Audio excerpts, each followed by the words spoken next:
Speaking of the past and things of that sort, let's go to our main topic, which is interviewing the guys from Cymbal, Gabe and Charlie. Yay! Yay! Terrible segue. We are not moving on from that segue. We're going to analyze that segue for the rest of the podcast. What's happening? Yay! 3 out of 10 wouldn't segue that good. Okay, anyways. No, So, Matty, we're not moving past the segue. Please explain in deep detail about this segue. you mentioned that Charlie used to work at NPR, and that is in his past. And the first question on this interview is about the past. And how did the idea of Cymbal come about? And, and making the app, what were your inspirations? It's a hell of a segue right there. That's a killer segue. That was an amazing segue. Beautiful. So yeah, Ethan, suck it. Anyways, Gabe, can you answer the question, please? Yeah, Gabe, go for it. This is really a question for you, I think. Sure. Yeah, well, if I could answer this question in multiple ways. That's fine. One way would be, I was laying in bed and then I was just like, I should make this app. But a much more detailed answer would be that in high school, I feel like a lot of high school kids wanted to make a music blog. So what I did was I was like, okay, how could I make my music blog different? Not just another Pitchfork or, not just I'm going to review albums and stuff like that. And what I came up with was trying to do something really simple but hopefully powerful, which was I would put up just one song a day. And I tried to do it every day. And I just wanted to show off one song and say, hey, this is what I think you should be listening to right now. This is really great. And, the idea was to make it so that people didn't have to search, through endless playlists and all these album reviews and so that it would be much more simple and easier to digest. That was the idea. And the blog was called Lower Frequencies. And I kept it up for 3 years. It still exists, but it's run right now by a friend of mine named Brett. So I don't write for it anymore. But when I made that, after I stopped writing on Lower Frequencies, I think Cymbal kind of came out of that, which was that I still wanted to write and give my one song a day recommendation, but what was missing from that blog was the greater community. It was the feedback and other people sharing their music. So Cymbal kind of is a manifestation of that blog. It allows people to have their page, so to say, their own lower frequencies, their page where they can just say, here are the songs that I love right now, and that's all you need. There's just, I think Cymbal is really a simplification of music sharing, because it's so hard to find new music these days just because there's so much information out there. And I thought that it could all just be a little bit easier by boiling it down to, here is the song I'm loving right now, and here are my past songs, and that's really all you need to know. So that's kind of where it came from, if that makes sense. Yeah.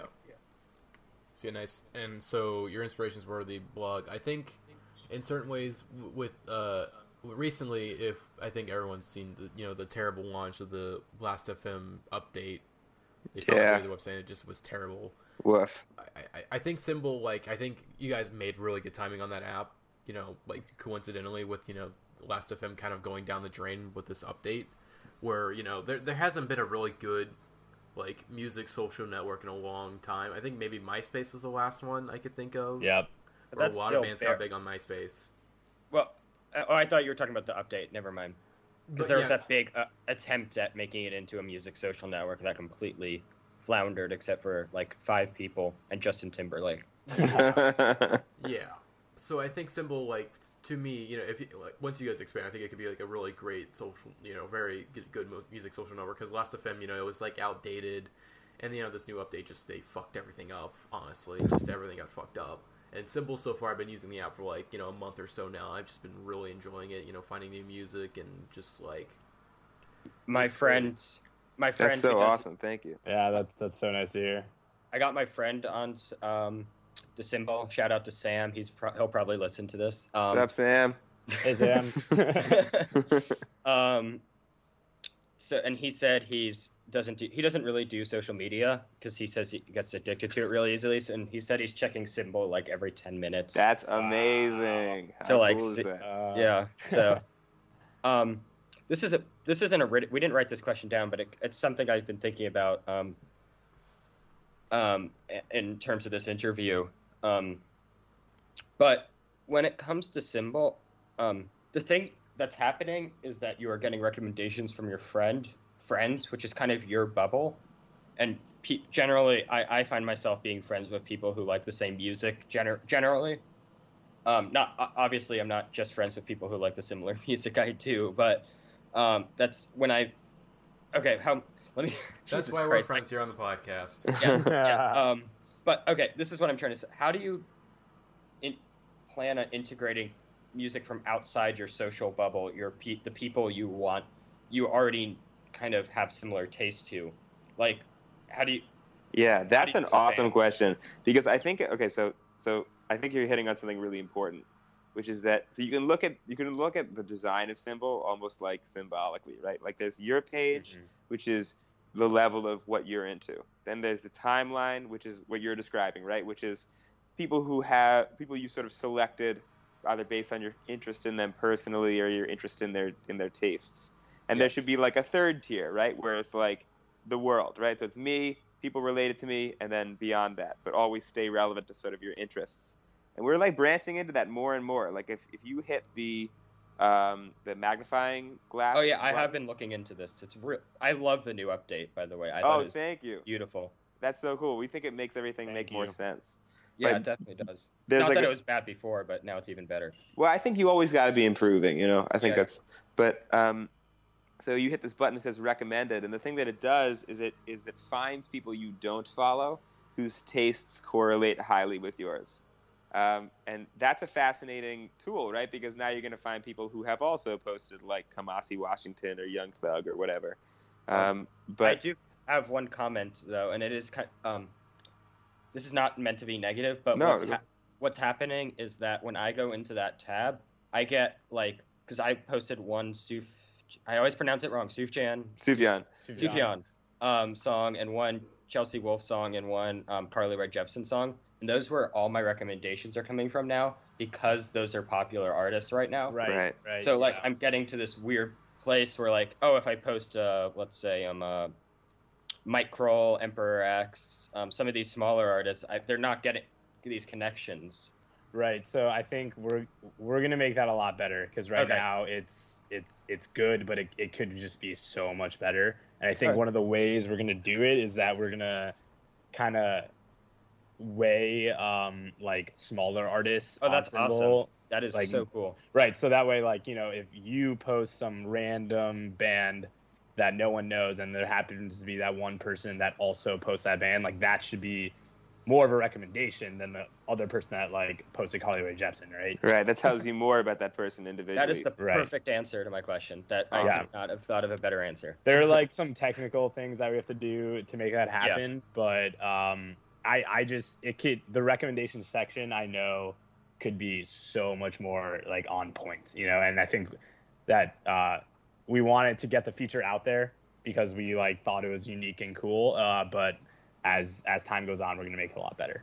That sounds amazing, and I'm super excited for that, because like if I find like I posted a Mumbler track, one of my favorite like DIY bands, and if I found out that one guy who likes Mumbler like in North Dakota, like, and I could find out that would be so cool. Like, that's the perfect way to do it, because you get these, because everyone will post Carly Rae Jepsen because that album is beautiful and popular, but like if you get that you got to get that smaller artist out.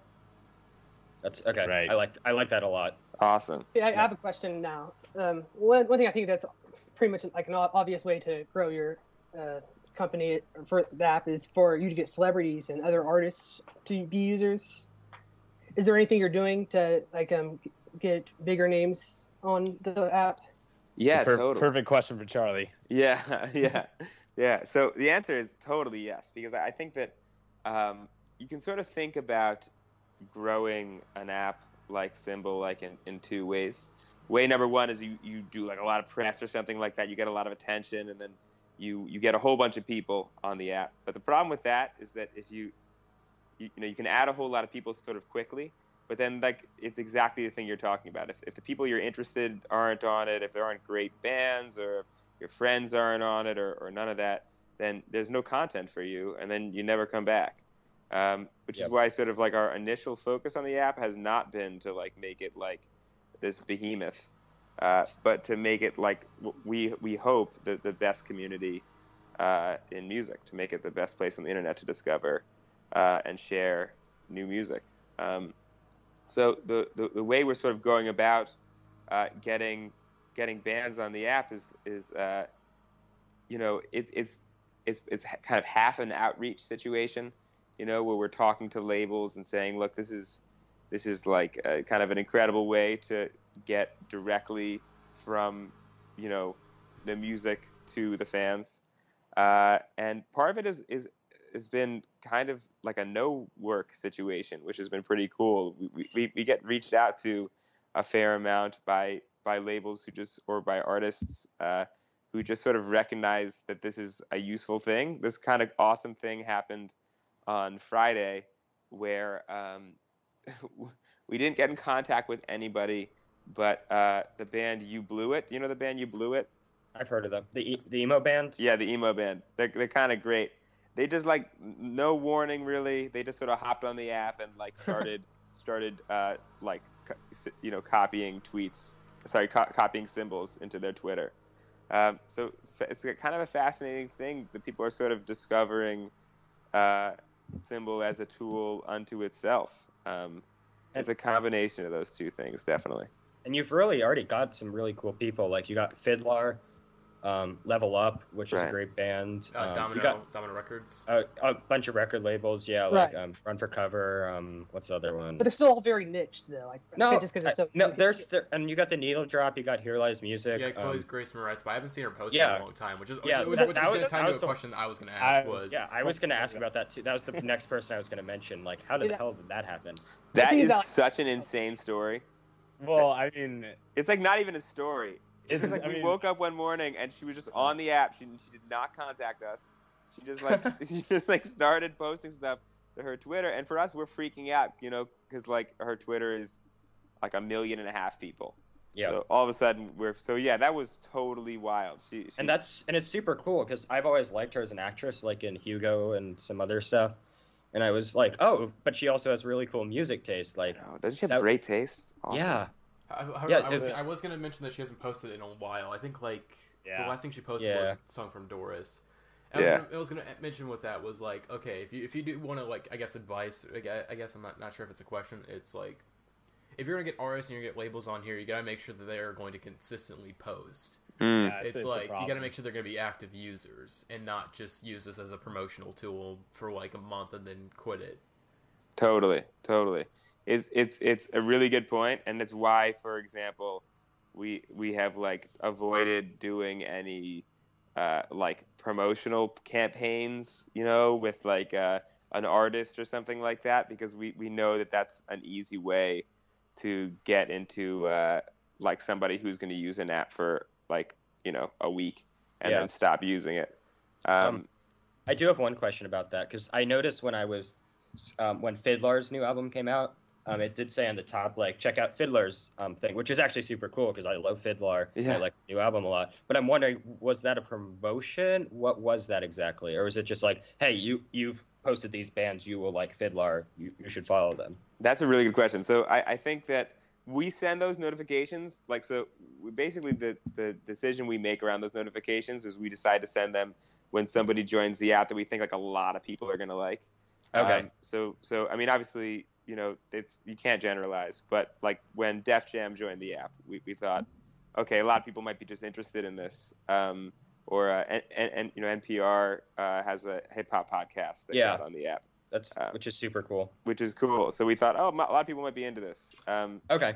So generally, just trying to raise the level of people's experience on the app. But I think the thing that the thing you alluded to just there, which is should we send notifications based on people's experience?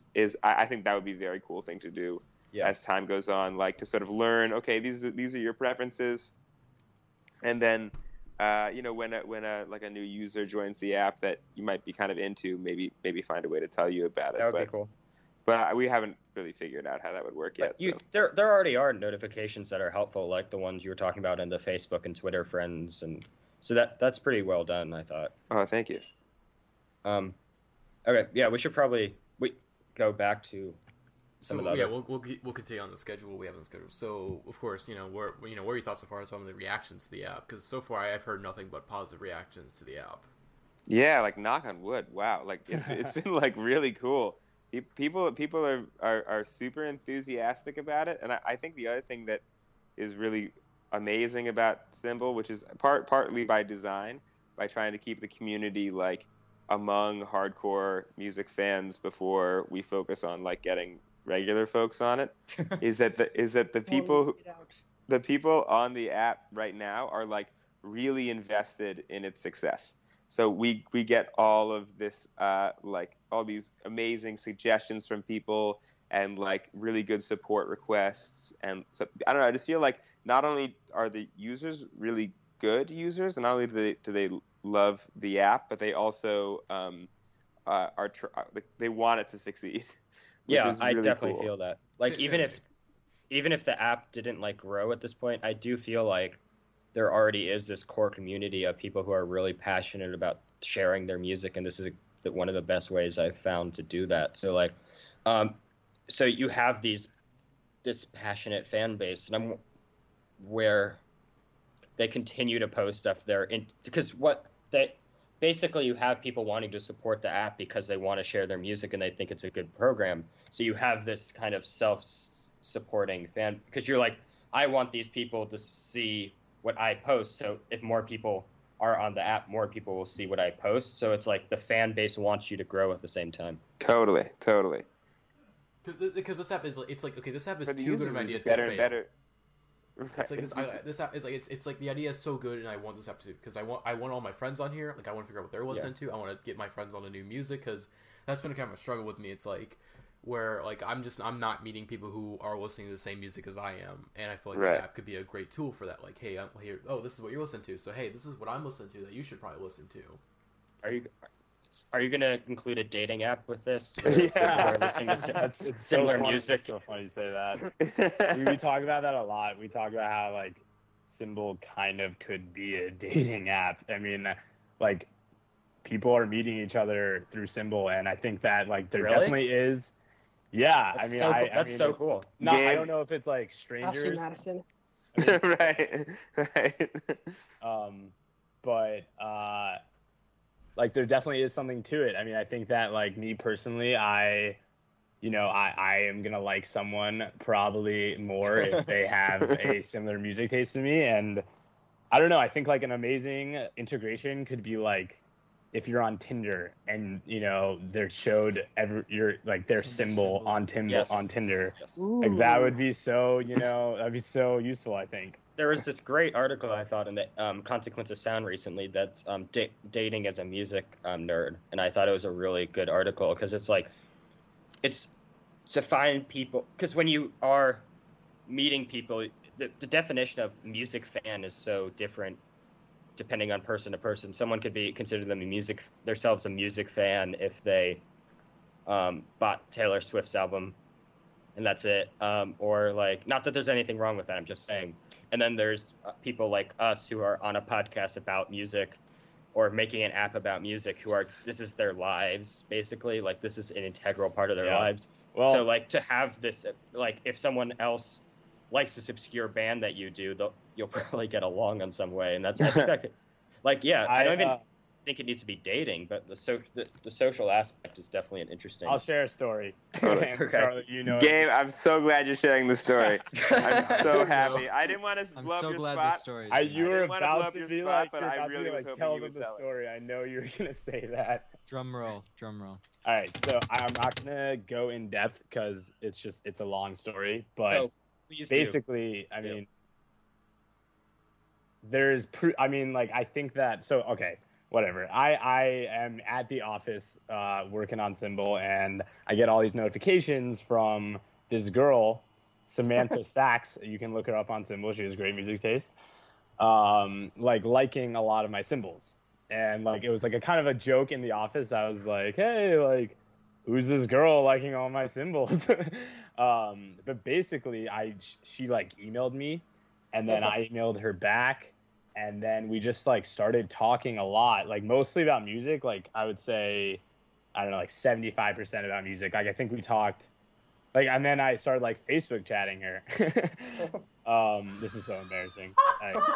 How great is this? How amazing is this? So great. I feel like the story is too good not to be shared. But anyway, so I like we like talked for like an hour about like the new Tame Impala album, and like this is a random. How good it is, right? What? And how good it is, right? Yeah, and just she's like obsessed. With like I've never met anyone more obsessed with a band. But this is a movie pitch right here. Yeah, it's but I forgot what I was gonna say. Wait, Gabe. So and then tell him what you guys made together. Yeah. Okay, so Babies. Oh, Babies. but what I was gonna say is that like I don't know. I have no mutual friends with her. She's like from Chicago. Like they're really, it's like pretty much a complete stranger. Yeah. But yeah, so like what happened was the craziest part of the story is that like we were talking like a ton, and then like we basically she sent me like a couple songs that she wrote like on GarageBand, and I was listening to it and I was like, oh my god, like this is really good. And so like that really like inspired me to like break out GarageBand, and I used like my friend Jim's recording equipment, and I like recorded a cover of like a Mac DeMarco song, and like just the guitar. But I like felt really good about it. Like I spent like a lot of time on GarageBand doing it, and I sent it to her, and then she like put vocals on it. She like made this cover across the internet, and then I put it on Cymbal. It's on Cymbal. So if you want to check this song out, That is so. Oh yeah, what are your guys' symbols? oh, I should have said. Are they the same as like your Reddit? Or... No, I'm at Charlie. Yeah, and I'm just Gabe. Oh, you got in early. That's Yeah. That's I was gonna mention that because I think you retweet something like the great thing about this app being in its infancy is that you can grab whatever username you want pretty much. So you can grab just a name and that's it, and that's incredible. Totally. If I had known better, I would have just named myself Matt, but I went as Matty Mo. That's cool though. That's something else. You can change it if you want. I can change it to something else, but I'm like, but I've had this name for so long, and it's basically a brand at this point, so I can't change it because people know I'm Matty Mo on here. That's the same thing for me. Kind of a big deal on Cymbal. I just use the phonetic spelling of my name now, and that like is generally not taken. But your story actually reminds me of the podcast community, because like I have attempted to. It hasn't worked out. Wait, but... Ethan, we have not met Ethan. We didn't mention that we met each other. Oh yeah, Matty and I met each other for an hour, and we live halfway across the country, but Wow. I've met like how many people? 3 people from the podcast. Jeremiah, Sarah, and myself. Yeah, and like I've met them. I've tried recording music with Jeremiah and Alex. Like, it's crazy. Like, it's kind of, but like, so to these communities that are based on music, like just like, because music fans are so. There are shows and DIY communities and whatever, but I feel like music fans are generally very isolated because they're generally nervous people, they're shy people, and so you get they're a bit on the nerdier side. So like you get all these people who are spread out and they don't really want to go out and talk to people, but when that's and because for fear of that they won't like the same music that they do. But when you get these communities like the podcast, the subreddit, or Cymbal, or anything, fuck even Mew or something, like you can find people that are similar to you on these niche it's just the tastes. amazingness of the internet, where it's like, you know, like maybe 10 years ago, my mom was warning me like, don't talk to strangers on the internet. You know, you don't know who they may be. And now, 10 years later, I met someone on the internet. Like, and my like 9 months ago. What was it, like 9 months ago? Yeah. So Wow. It's just crazy to think about. That, like, 9 months ago, I had no idea who this guy was, and then 9 months later, we're meeting up in a record store in St. Louis and making jokes about Wham's "Make It Big." Right. Yeah, if Cymbal could be one of those communities, then it's important. It's not just an app. It's not just an app anymore. It's a community. It's important. Yeah, I completely agree. Totally. And I think it's definitely on that path. I hope. Yeah, I think back to your question about like, how do you feel about people reacting to the app? I think one of my favorite things is that I've seen a lot of people kind of understand, like I think Cymbal has a lot of potential, and I think that we are like a baby company right now, and I can see where we could end up in like a year or two from now. And when I hear people say like, oh, like the worst thing about it is, there's not a lot of people on the app, but I think it has a lot of potential. Like that makes me so excited, because I think that people are starting to understand that there is a lack of a music social network, a music community, and that Cymbal has the opportunity to really be that service for people. I don't know. That's what I believe, and that makes me really excited. I definitely agree. I think what you've said this, and I think it would be awesome if the integration of more social aspects, and I think that's what the goal is. Yeah, let's go on to the next question. I think the next question makes sense. So basically, the app is still, you said it's a baby. So how do you think you are going to expand it socially? Not socially, I don't know, any aspect. And one thing I do have a question about is monetization, if that's a part of it. Sure. Well, yeah, I mean, Charlie, you can go first. Okay, so I'll answer the second question first. Because Okay. I think that it's like something that people have been asking about asking us about a bunch recently, and I think some people are kind of worried, because they're like, Yeah. oh man, I'm really enjoying Cymbal. I don't want to like have like those like annoying ads in it or something like that, Or like the Instagram ads where they're just like Hollister. I'm like, oh god, I don't want to see Hollister. Instagram. I don't think Instagram does bad ads. I feel like that, if anything, that'd be a good idea for Cymbal to kind of take a. I disagree. I find They're Instagram's not annoying ads. because the thing is, you just go through your feed and it's like, oh hey, it's an ad. Okay, whatever. You But can then- just scroll past it. but It's not. It's not invasive. It's not It's like it. It just seems like normal image. Like, okay, whatever. It's not intruding, but what it is the content. It's Hollister. It's insert big company here. Like that's what annoys me. Oh my god, a big name company doing advertising. Okay, so I'm sorry. I'm sorry. I'm sorry, I'm taking it, but I'm just saying that like Cymbal. I feel like it's like you could go on Instagram Smile where you just have a band where you just have their symbol show up. But I think you guys to say you don't want to like have that where it's just like bands are on there just for a month and then they leave just to promote their stuff. So it's just kind of like a difficult thing. It's like, well, we have to monetize eventually, but how are we going to go about that? And but still be loyal to our user base pretty much, and and not treat them like idiots. Right. So the fascinating thing about Cymbal right now, so I should say, to give a little background, is that Cymbal is like a venture-funded company. So we're in the position right now where we don't need to have a monetization because we've already got cash for building the company. But the cool thing about Cymbal is if you look at Cymbal like sort of as a net economic situation, right? Like on the consumer side, on the user side, we're just like a better way of discovering new songs because you're discovering them from your friends rather than from like some algorithm. But on the artist side, right, and on the streaming services side, if you sort of look at the net economic effect of Cymbal, it's more streams for those artists and for those services. True. And also like more premium subscriptions, because one of the deals with Spotify is that you can only listen to a full song on a third-party service through Spotify if you have premium.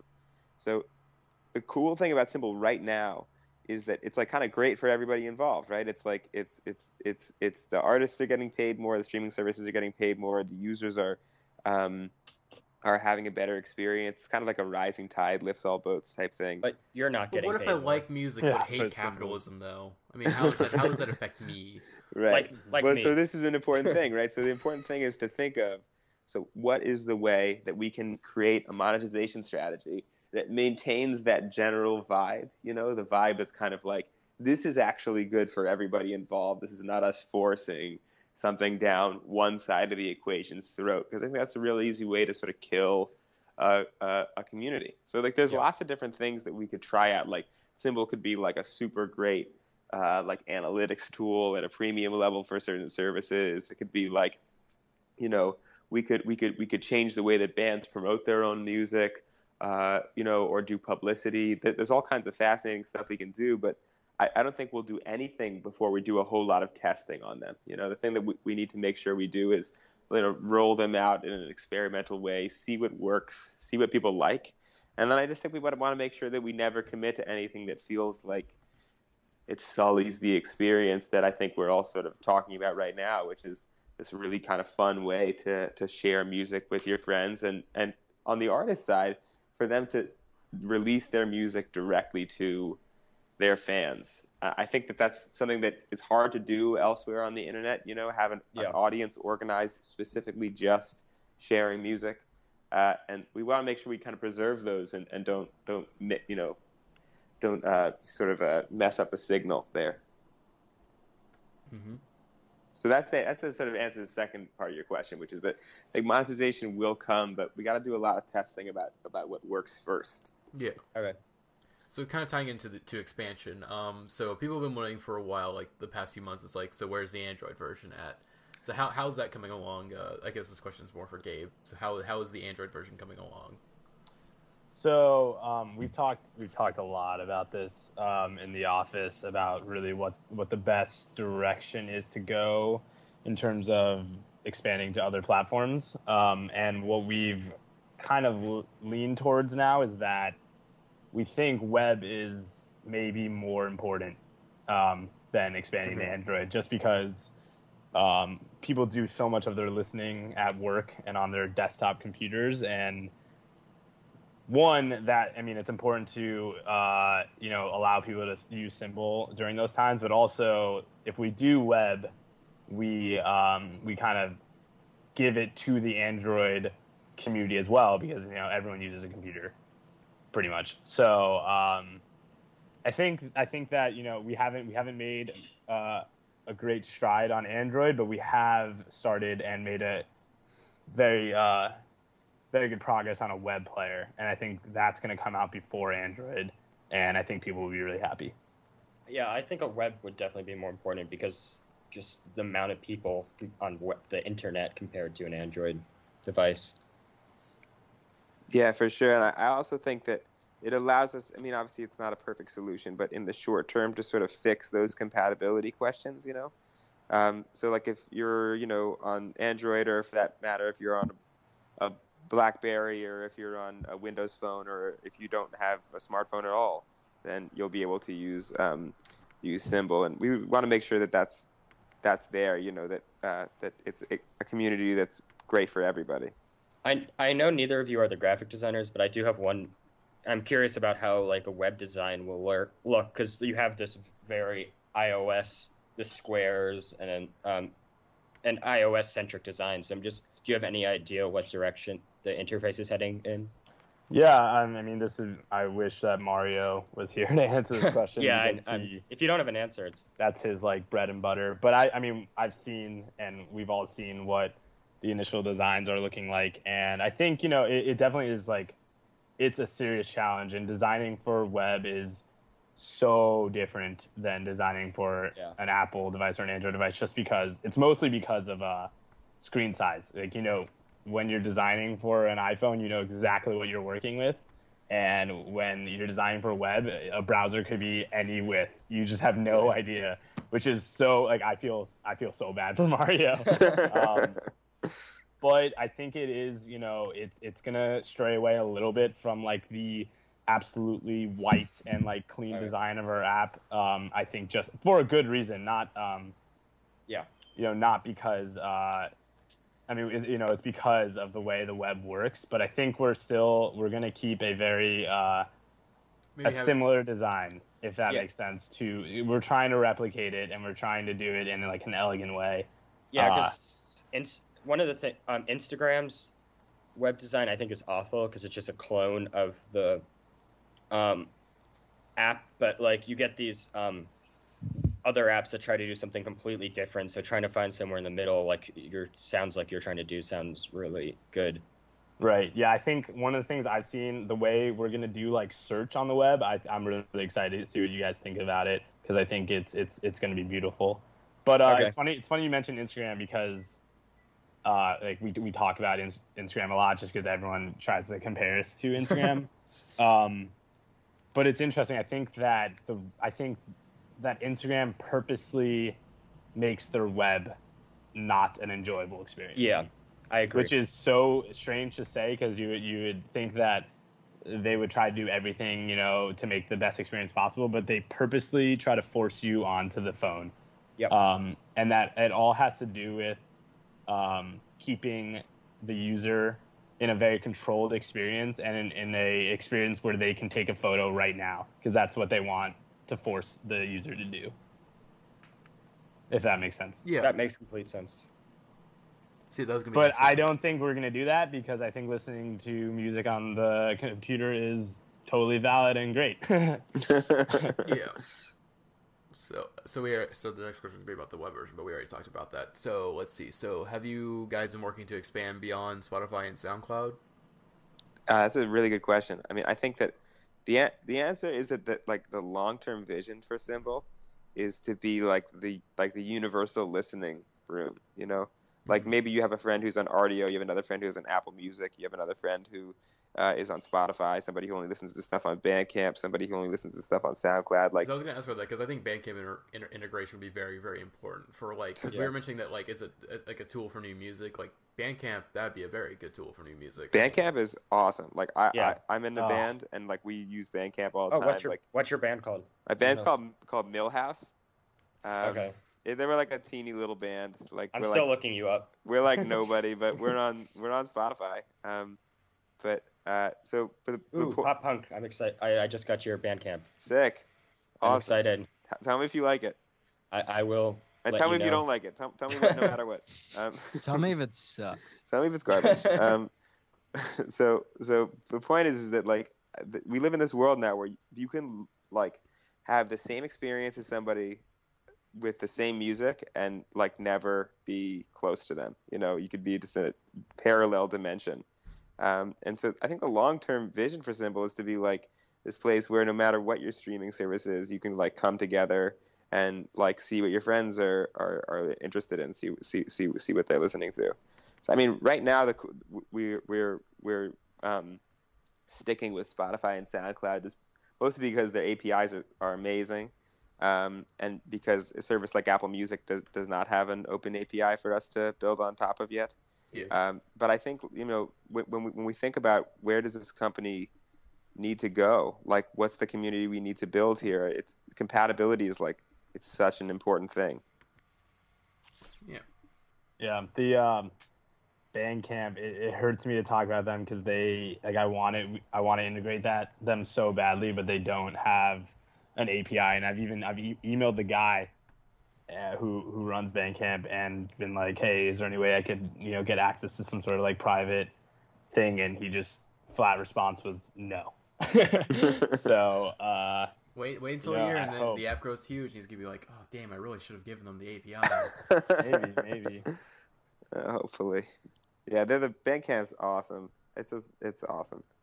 But is it Millhouse the Band? .bandcamp.com?